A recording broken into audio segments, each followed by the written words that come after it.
Thank you for watching my JM Friends YouTube channel, JM Friends, the true friends forever. Please subscribe, like, share and press the bell icon. Thank you for watching my JM Friends YouTube channel, JM Friends, the true friends forever. Please subscribe, like, share and press the bell icon.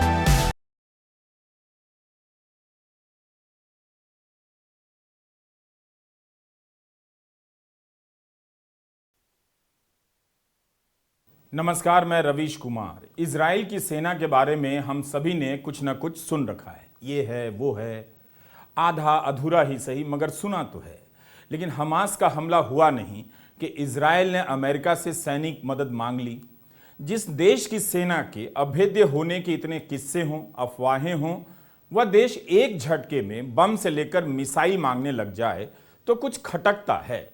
क्या यही वो Israel है जिसकी सेना के बारे में पूरी दुनिया में भौकाल मचा हुआ था? 7 अक्टूबर के दिन की घटना का अभी तक कोई ठोस जवाब नहीं मिला है कि सेना की क्या चौकसी थी और चूक थी कि हमास के लड़ाके इतनी आसानी से घुस आए और घुस आने के कई घंटों तक इजराइल की सेना उन्हें घेर नहीं पाई।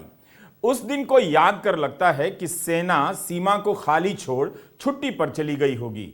7 अक्टूबर के दिन सेना क्यों इस तरह से बेखबर और कमजोर साबित हुई, हम इसके कारणों की पड़ताल करेंगे। लेकिन उस घटना के बाद भी इजराइल की सेना की साख हवा में नहीं बनाई गई थी। उसके उपकरणों, सर्वेलांस उपकरणों, हथियार इतने बेहतरीन माने जाते रहे कि भारत सहित 30 से अधिक देश उसके खरीदार थे।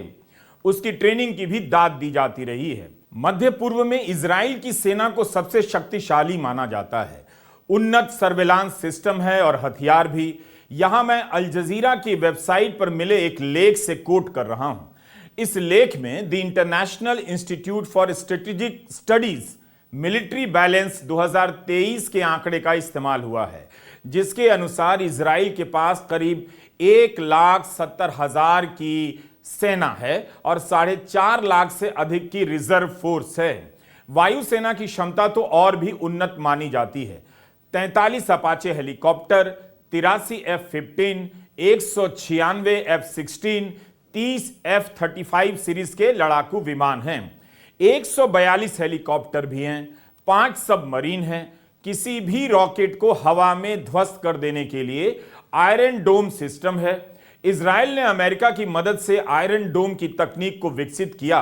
2021 का आंकड़ा है कि आयरन डोम सिस्टम ने हमास और अन्य फलस्तीनी संगठनों की तरफ से जो रॉकेट दागे गए, 90% रॉकेट को हवा में ही मारकर खत्म कर दिया गया। प्रति व्यक्ति आय के अनुसार कतर के बाद इजराइल दुनिया का दूसरा देश है जो रक्षा पर सबसे अधिक पैसा खर्च करता है। इजराइल के हथियार इतने बेहतर होते हैं कि कई देश इसके खरीदार हैं। अमेरिका में एक कानून है जिसका नाम है लीही लॉ।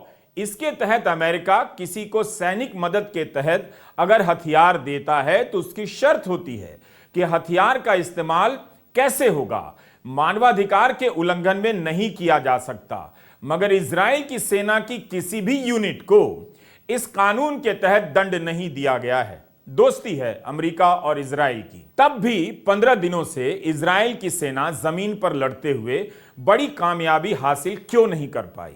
यह कैसे हो गया कि उसकी सीमा में घुस आए और वह कई घंटों तक देखती रह जाए, बल्कि उसका पता न चले? 7 अक्टूबर के दिन हमास के सामने इजराइल की सेना नजर नहीं आई, मगर 15 दिन बीत जाने के बाद भी वह हमास को पूरी तरह काबू नहीं कर सकी है। इजराइल को अभी कितने दिन और लगेंगे, लगता है उसे भी नहीं पता। इजराइल गजा पर हवाई बम बरसाए जा रहा है, पानी बंद कर दिया है, बिजली बंद कर दिया है, निहत्थे लोगों से लड़ रहा है। लेकिन गजा की सीमा पर 3 लाख से अधिक सैनिकों को जुटाए रखने के बाद भी 15 दिनों तक जमीन से हमला नहीं कर पाया। हो सकता है कि यह उसकी रणनीति हो, लेकिन यही उसकी सैनिक ताकत की सीमा भी हो सकती है। अभी तक इजराइल अपनी खुफिया तंत्र सर्वेलांस सिस्टम की मदद से कुछ भी हासिल नहीं कर पाया। अल अहली अस्पताल पर हमले के बाद कहीं से फोन पर बातचीत का प्रमाण ले आया, लेकिन अगर इजराइल का सर्वेलांस सिस्टम इतना तगड़ा है, वह हमास की बातचीत को सुन रहा है, तो बाकी जानकारी हासिल क्यों नहीं कर रहा? अपने सर्विलांस या पेगासस जैसे जासूसी सॉफ्टवेयरों की मदद से अपने और अन्य देशों के बंधक नागरिकों का सही पता क्यों नहीं लगा सका है? पहले दिन की हार को जीत में बदलने के लिए इजराइल को 15 दिन लग गए, और भी लग सकते हैं। हमास कुछ भी हो, एक देश नहीं है। उसके पास एक देश जितनी सेना नहीं है, देश जितना बजट नहीं है, हथियार या सेना की ट्रेनिंग नहीं है। इजराइल एक देश है। इन 15 दिनों में जो कुछ भी हुआ है उस हिसाब से देखेंगे तो लगता नहीं कि इजराइल की सेना की चौकसी, ताकत और हमले को लेकर जितना बताया जाता था उतना है। क्या ऐसा भी हो सकता है कि इजराइल तो ताकतवर आज भी है, मगर उससे लड़ने वाले पहले से कहीं ज्यादा बेहतर प्रशिक्षित हो चुके हैं और हथियारों से लैस हो चुके हैं? एक सवाल यह भी हो सकता है। हम इस सवाल से जूझ रहे थे कि 20 अक्टूबर के हारेट्स की पहली खबर पर नजर पड़ी। हिंदी में कहे तो इसकी हेडलाइन कहती है कि चेकपोस्ट पर इजराइल वर्षों से सोता रहा और तभी जंग हो गई। ऐसी बातें तो पहले कभी नहीं सुनाई देती थीं कि इजराइल सैनिक रूप से सो जाने वाला देश है। यही बताया गया कि सोते हुए भी जागते रहने वाला देश है। कमाल की बात है, हारेट्स का यह पत्रकार हमले से 6 हफ्ते पहले बॉर्डर की स्थिति पर रिपोर्ट बनाने गया था, जो सुखोत की छुट्टी के दौरान छपनी थी। इस रिपोर्ट के अनुसार सेना बिल्कुल तैयार नजर नहीं आई। एमोस हेरेल की रिपोर्ट का पहला पैराग्राफ दिलचस्प है। एमोस लिखते हैं कि हमास के घातक हमले से 6 हफ्ता और ठीक 1 दिन पहले वे गजा की सीमा से लगे एरेज के पोस्ट पर गए थे। वहां सब कुछ शांत और सूना सा लगा, बहुत कम सैनिक नजर आए। वहां मौजूद गजा डिवीजन के कमांडर रोजनफील्ड चिंतित से लगे, जैसे कुछ होने वाला है। उनसे जब पूछा कि गजा का क्या होगा तो कमांडर ने उदास लहजे में बताया कि चीजें बेहतर तो नहीं होंगी, बल्कि एक मोड़ पर आकर बदतर हो जाएंगी। एमोस हेरेल वरिष्ठ पत्रकार हैं। 25 वर्षों में गजा की सीमा का कई बार दौरा कर चुके हैं। वे लिखते हैं कि सीमा पर सब था, चेकपोस्ट, कटीली तारें, दूरबीन, बहुत सारी टेक्नोलॉजी, मगर जमीन पर सैनिक नहीं थे। उस समय सेना भी सतर्क नजर नहीं आई, जो भी थे। इसके बाद पत्रकार एमोस लेबनान की सीमा पर जाते हैं और वहां के कमांडर ब्रिगेडियर जनरल शे क्लैपर उनसे कहते हैं कि हिजबुल्लाह की जो एलिट यूनिट है उसमें ज्यादा सैनिक हैं वहां मौजूद इजराइल की बटालियन की तुलना में। इस रिपोर्ट को पढ़कर कई भ्रम टूट जाते हैं। पहला भ्रम टूटता है कि जमीन पर सैनिक की तुलना में बहुत ज्यादा टेक्नोलॉजी पर भरोसा करना सही नहीं है। यह भ्रम इजराइल को हो गया होगा कि उसके पास आसमान और कैमरे से निगरानी का अभेद्य तंत्र बन चुका है। जिस तरह से हारेट्स के पत्रकार को दोनों सीमाओं पर सैनिक की मौजूदगी कम नजर आई, उससे तो यही लगता है कि सैनिक से ज्यादा इलेक्ट्रॉनिक सिस्टम पर भरोसा कर इजराइल धोखा खा गया। यह भारत के लिए भी सबक है, खासकर अग्निवीर योजना के संदर्भ में। दूसरा भ्रम यह टूटता है कि हमास के हमले के बाद इजराइल के प्रधानमंत्री से लेकर मंत्री संतरी सब सैनिक लिबास पहनते दिखाए गए, मगर क्या उन्हें तब नहीं दिखा कि सीमा पर सैनिक कम हैं? लेबनान की तरफ हिजबुल्लाह बेहतर तैयारी के साथ उनके सैनिकों से ज्यादा संख्या में मौजूद है। यही इजराइल के सैनिक तंत्र के मुखिया और प्रधानमंत्री नेतन्याहू की बड़ी नाकामी है और हेराज बार बार इसे रेखांकित करता है। इस रिपोर्ट को पढ़कर सिहरन हो जाती है। यह रिपोर्टर जहां जहां गया है वहां वहां हमला भी होता है। जिस कमांडर रोजनफील्ड से बात करता है वो हमले के बाद स्थिति को संभालने की कोशिश करते हैं, मगर अंत में जब बहुत से सैनिक मारे जाते हैं तब हवाई हमले की मदद मांगते हैं, जबकि लड़ाई जमीन की थी। यही नहीं, जिस टेक्नोलॉजी पर इजराइल को बहुत भरोसा था उसने भी साथ नहीं दिया, अलार्म नहीं बजा। बिल्कुल ठीक। इजराइल का मुझे लगता है पूरे वर्ल्ड में मोसाद का और इजरायली डिफेंस फोर्सेस का बहुत मान सम्मान था। लोगों ने ऑलवेज सोचा है कि जहाँ तक इजराइल की डिफेंस है और इजराइल की इंटेलिजेंस सर्विसेज हैं वो इजरायली नागरिकों की सुरक्षा सबसे बेहतर करती है और शायद एक और इसमें है कि जब भी उनके नागरिकों को कोई किसी तरह का थ्रेट हो या अटैक हो तो इज़राइल की डिफेंस फोर्सेस और मोसाद बहुत एकजुट होके उनको प्रोटेक्शन देने के लिए या काउंटर अटैक करने के लिए वो तत्पर रहती है। इसमें ज़रूर है इस अटैक में अक्टूबर 7 को जो हुआ उसके बाद उनके रेपुटेशन पे कुछ तो ठेस पहुंची है और मुझे लगता है कि इज़राइली नागरिक खुद बेंजामिन नेतन्याहू से, मोसाद के चीफ से, इज़राइली डिफेंस फोर्सेस के चीफ से यही प्रश्न बार बार कर रहे हैं कि कैसे है कि 1500 के करीब या 1200 के करीब हमास के जो टेररिस्ट हैं, हमास के फाइटर्स आ सके इज़राइल के अंदर। ये भी नहीं है कि वो नॉर्मल रास्ते से आए थे, कुछ पैरा जंपिंग से आए थे, कुछ टेररिस्ट ने वो वॉल जो होता है, एक आयरन वॉल बुलाते थे गाज़ा और इज़राइल के बीच में, उसको पार कर दिया, बुलडोजर्स लगा दिए। तो एक तो प्रश्न ये है कि आपके पास इंटेलिजेंस क्यों नहीं था पहले, क्योंकि हमें पता है कि इजरायली इंटेलिजेंस बहुत ही मशहूर है वर्ल्ड में। दूसरा प्रश्न जो पूछा जा रहा है ये है कि जब उन्होंने वो जो वॉल है, जो दीवार है, उसको लांग कर दी थी, तो फिर अलार्म क्यों नहीं बजा, क्यों नहीं मतलब तुरंत ही सिक्योरिटी फोर्सेस, हेलीकॉप्टर सब वहाँ पर पहुँच गए बॉर्डर के पास, इजराइल के बॉर्डर के पास। अगर उन्होंने 12 जगह आक्रमण किया है, हमला किया है, तो उन 12 जगहों में सिक्योरिटी फोर्सेस क्यों नहीं थे? हालांकि बहुत बताया जाता है कि एक धार्मिक पर्व था और लोग घर में थे इस वक्त, और काफ़ी सुबह ये हमला पहले हुआ था। लेकिन फिर भी प्रश्न जागता है कि क्यों सिक्योरिटी वहाँ पर क्यों नहीं थी? हम इन प्रश्नों के जवाब कई लेखों में खोज रहे थे कि इजराइल के बारे में इतना सुना है, लेकिन उस इजराइल के साथ ऐसा क्या हुआ?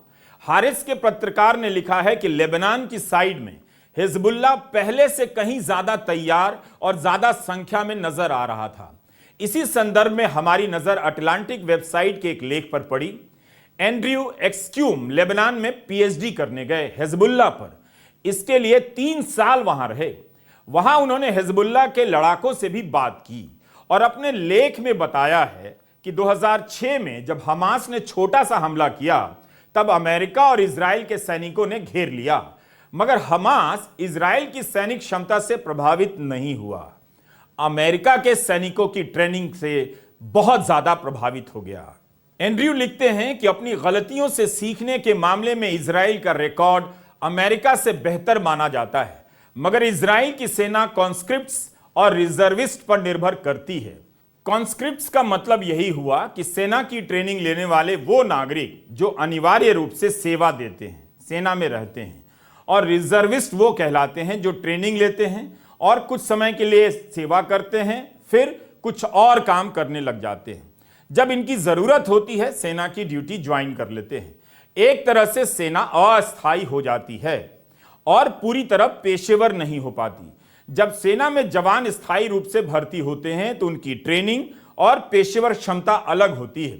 हमें ऐसे लेख भी मिले जिनमें बताया गया है कि इजरायली नौजवानों में अनिवार्य सेवा को लेकर बीते सालों में उत्साह कम हुआ है। इजराइल में 18 वर्ष से ऊपर के सभी को ट्रेनिंग लेनी पड़ती है सेना की, और सेना में काम करना पड़ता है। बार बार सेना में नए लोग कुछ समय के लिए आकर ट्रेनिंग लेते हैं और रिजर्व हो जाते हैं। लड़कों को 32 महीनों के लिए और लड़कियों को 24 महीनों के लिए ट्रेनिंग दी जाती है। इन्हीं में से 4 लाख रिजर्विस्ट इजराइल में हैं। मुझे उम्मीद है अटलांटिक के इस एक्सपर्ट की बातों को सुनते हुए भारत के एक्सपर्ट अग्निवीर योजना के बारे में सोच रहे होंगे। अगर भारत ने यह आइडिया इजराइल से उठाया है तो उसे अटलांटिक और हारेट्स का यह लेख पढ़ना चाहिए, फिर अग्निवीर पर विचार करना चाहिए।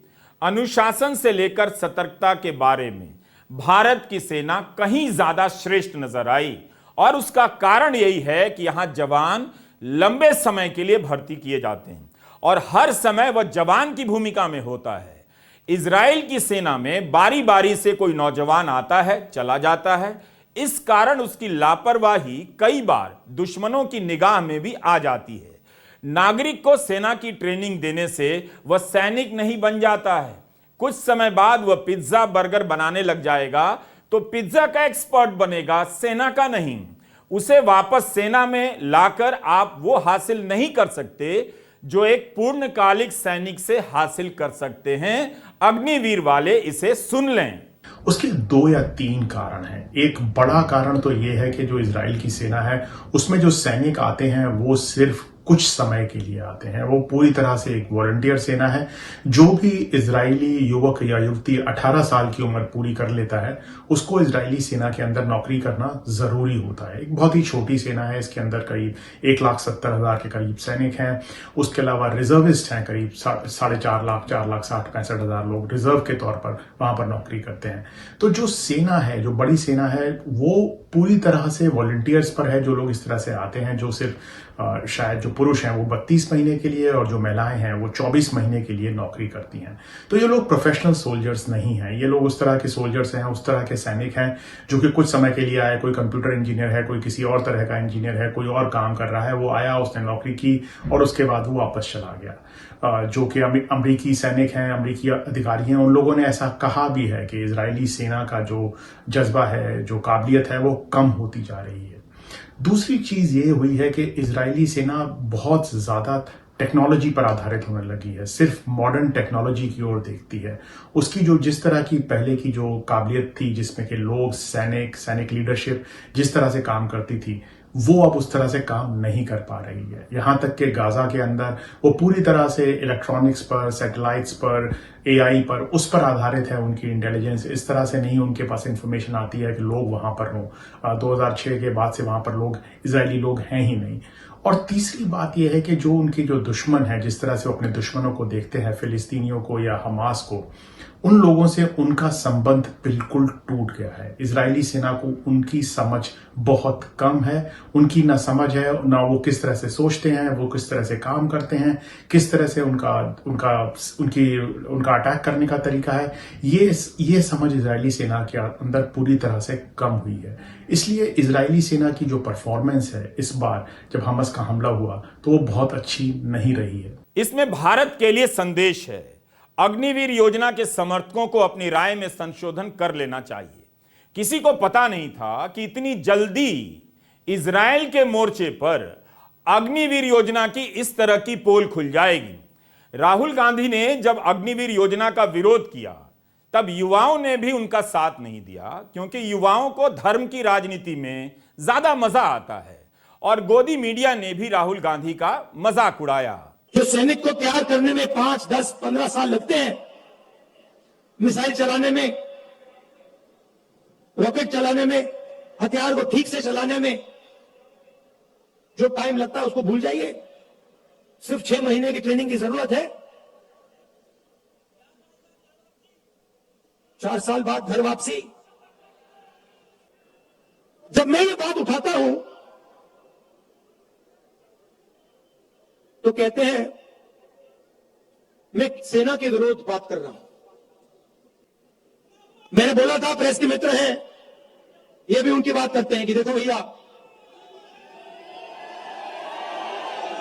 समझ गए आप, मैं सेना की बात उठा रहा हूं।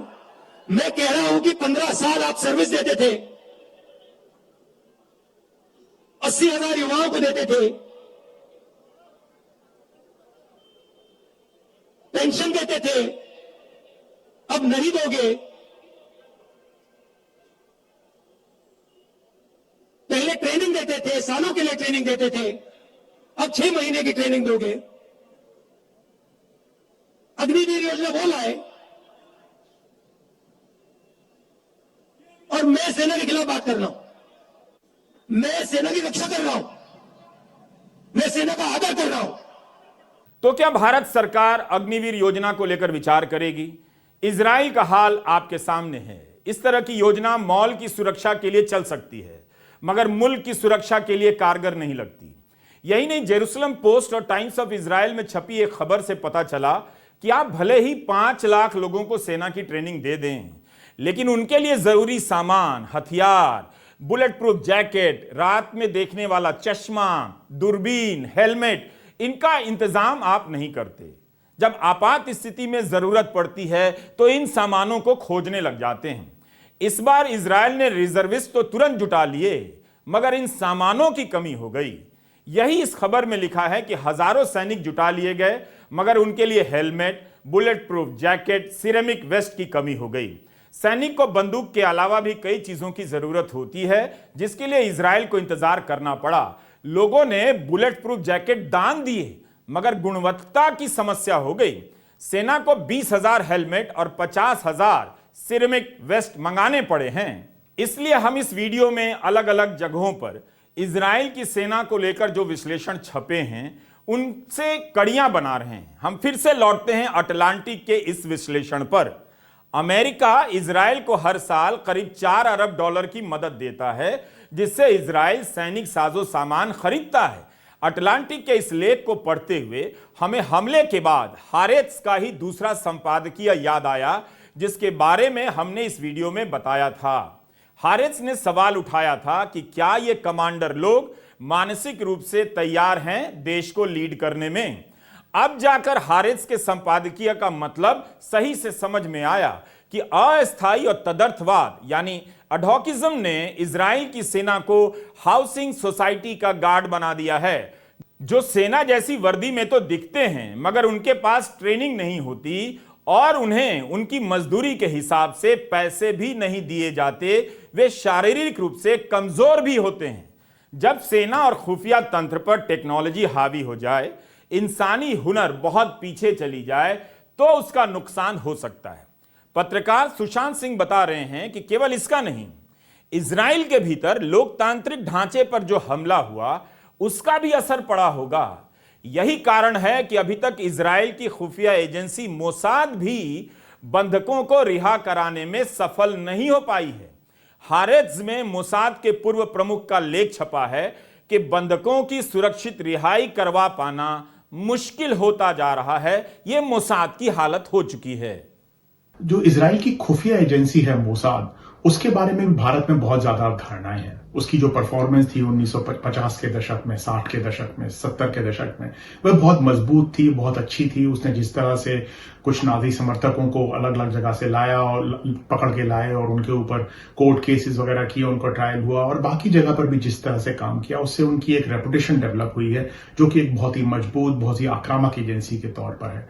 पर पिछले कुछ सालों के दौरान, करीब पिछले 10-15 सालों के दौरान मोसाद का परफॉर्मेंस उतनी अच्छी नहीं रही है। उनका भी टेक्नोलॉजी पर बहुत ज्यादा जोर रहा है। वो लोग ह्यूमन रिसोर्सेज से ज्यादा टेक्नोलॉजी पर अब ध्यान देते हैं और इसकी वजह से वो जो एजेंसी है उसका काम उतना अच्छा नहीं रह पाया है। दूसरी चीज जो हुई है, जो जिसका के असर इजरायली सेना पर भी पड़ा है और मोसाद पर भी पड़ा है, वो ये है कि जो बेंजामिन नेतन्याहू की जो सरकार है, उसने पिछले 1 साल के अंदर जिस तरह के कानूनों में बदलाव लाने की कोशिश की है, जिस तरह की कोशिश की है कि जो सुप्रीम कोर्ट है और जो वहां की कोर्ट्स हैं वो उसकी सरकार पर कोई लगाम ना लगा पाए और जो नेतन्याहू के ऊपर जो भ्रष्टाचार के आरोप हैं उसके ऊपर भी कोई कार्रवाई ना हो पाए, उसके ऊपर मोसाद के पुराने कर्मचारी, पुराने अधिकारी और उनकी सेना के उच्च अधिकारी और रिजर्विस्ट, उन लोगों ने बहुत जबरदस्त प्रोटेस्ट की हैं, बहुत जबरदस्त आंदोलन चलाया है। आपने चित्र देखे होंगे, आपने वीडियोस देखे होंगे कि हर हफ्ते हजारों लोग इजराइल में सड़कों पे उतर रहे थे उनके खिलाफ, और उसके अंदर उनके सैनिक भी शामिल थे, उनके मोसाद के पुराने अधिकारी भी शामिल थे, उनके सैन्य अधिकारी भी शामिल थे, उनके रिजर्विस्ट शामिल थे, फाइटर पायलट शामिल थे। और उससे ऐसा हो ही नहीं सकता कि जो इस तरह की जो पॉलिटिक्स है, अथॉरिटेरियन पॉलिटिक्स है, इस तरह की मेजॉरिटेरियन पॉलिटिक्स है, उसका असर इन संस्थाओं के परफॉर्मेंस पर ना पड़े। हारेत्स में ही एक परिवार ने ब्यौरा दिया है कि वे घंटों तक बंकर में छिपे रहे, मगर सेना कई घंटों तक एक्शन में नहीं आ सकी। इसीलिए हमने इन उदाहरणों को आपके सामने रखा। हारेत्स में इस ब्यौरे के आगे जो लिखा है, आप भी उसे ध्यान से सुनिए। यह परिवार अपने घर के सेफ रूम में काफी देर से बैठा हुआ था, जिस दौरान दूसरे शहर से इनके पिता और मां गाड़ी से निकलते हैं। रास्ते में सड़क पर खड़े जवान दिखते हैं जिन्हें कोई आइडिया नहीं था क्या करना है। उनके कमांडर से उनकी कोई बातचीत नहीं थी। रास्ते में उन्हें कुछ घायल जवान भी मिले जिन्हें उनके पिता ने अस्पताल तक पहुंचाया। इसी दौरान एक अन्य सेवानिवृत्त जनरल उनके साथ हमले की जगह चलने को राजी होते हैं। 60 से अधिक उम्र के रिटायर्ड फौजी जंग के मैदान में जाते हैं। सुबह शुरू हुए हमले के बाद शाम 4 बजे उनके घर पिता पहुंचते हैं, तभी फौज भी आती है। लेखक ने लिखा है कि इजराइल देश ने हमारी रक्षा करने का वादा पूरा नहीं किया। जब से हमला शुरू हुआ है तभी से इजराइल ने गजा की सीमा पर 3 लाख से अधिक सैनिकों की तैनाती की है, मगर जमीनी हमला नहीं किया। इसका जवाब अब मिल रहा है। यह एक रणनीतिक चुनाव नहीं लगता कि पहले हवाई हमला करेंगे फिर जमीनी हमला होगा, बल्कि अपनी कमजोरी को छुपाने की रणनीति नजर आती है कि हवाई हमला ही करते रहेंगे, जमीनी हमला करने की स्थिति में नहीं है। इजराइल के पुलिस प्रमुख का एक बयान है कि जो भी युद्ध के खिलाफ प्रदर्शन करेगा उसे गजा भेज दिया जाएगा। इस बयान का मतलब अब समझ में आया। जिस देश की सेना खुद जमीन के रास्ते 15 दिनों से गजा में घुस नहीं पाई, उस देश का पुलिस प्रमुख युद्ध के विरोध करने वालों को गजा भेजने की धमकी दे रहा है। क्या इजराइल के लोग भारत के न्यूज चैनल देखने लगे हैं, जिसकी बहसों में बात बात में मोदी का विरोध करने वालों को पाकिस्तान भेज दिया जाता है? लेकिन यह जानना भी हैरान करता है कि सैनिक प्रधान देश में लोग युद्ध का विरोध कर रहे हैं और हारिस जैसा अखबार सेना की कमजोरियों पर युद्ध के दौरान ही छाप रहा है। भारत में यह अखबार होता तो गोदी मीडिया का एंकर कह रहा होता कि दुश्मन की मदद की जा रही है अपनी कमजोरियां बताकर। इसे एक बार फिर से देख लीजिए। इजराइल के प्रधानमंत्री बेन्यामिन नेतन्याहू सत्ता के मामले में भले ही ताकतवर लगते हों, लेकिन उनके कार्यकाल में इतना बड़ा हमला कहीं से उनकी ताकत या सूझबूझ की मिसाल नहीं है। ऐसा हो सकता है कि नेतन्याहू को गुमान हो गया हो कि अरब देशों को अपने पाले में मिला लेने और गजा का गला घोट देने के बाद बगावत की जान नहीं बची होगी, तभी युद्ध के थमने का इंतजार हो रहा है। बल्कि युद्ध के दौरान ही नेतन्याहू को लेकर सवाल उठ रहे हैं। हमने ब्रिटेन के ब्रैडफोर्ड यूनिवर्सिटी के प्रोफेसर पॉल रोजर्स का ओपन डेमोक्रेसी में एक लेख पढ़ा। इस लेख में एमिरेटस प्रोफेसर साहब लिखते हैं कि इजराइल के बारे में कहा जाता था कि मध्य पूर्व के देशों में सबसे शक्तिशाली लोकतंत्र है। भले ही इजिप्ट और टर्की की तुलना में इजराइल के पास सैनिकों की संख्या कम है, लेकिन इसकी ट्रेनिंग, इसके उपकरण, टेक्नोलॉजी और परमाणु हथियार के कारण कोई इस पर हाथ नहीं डाल सकता। इजराइल की इस क्षमता को कम नहीं आंका जा सकता। मगर लगता है कि गजा पर हवाई हमलों की जीत का दावा खोखला था। अगर नेतन्याहू ने जल्दी जीत हासिल नहीं की, युद्ध लंबा खींचा, तो उन्हें अपने देश के भीतर बगावत से भी निपटना होगा। सतह पर तो यही नजर आता है कि अपनी सैनिक शक्तियों के कारण इजराइल एक सुरक्षित देश है, लेकिन यह बात सच्चाई से बहुत दूर है। बहुत तेजी से इजराइल की सैनिक शक्ति का मिथक टूटता जा रहा है।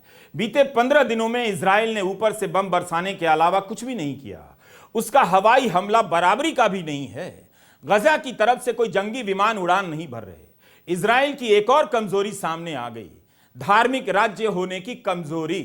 सुशांत सिंह ने अपने लेख में पाकिस्तान के पूर्व राष्ट्रपति जियाउल हक और इजराइल के ही एक विचारक बर्नार्ड अविशाई का किस्सा लिखते हैं।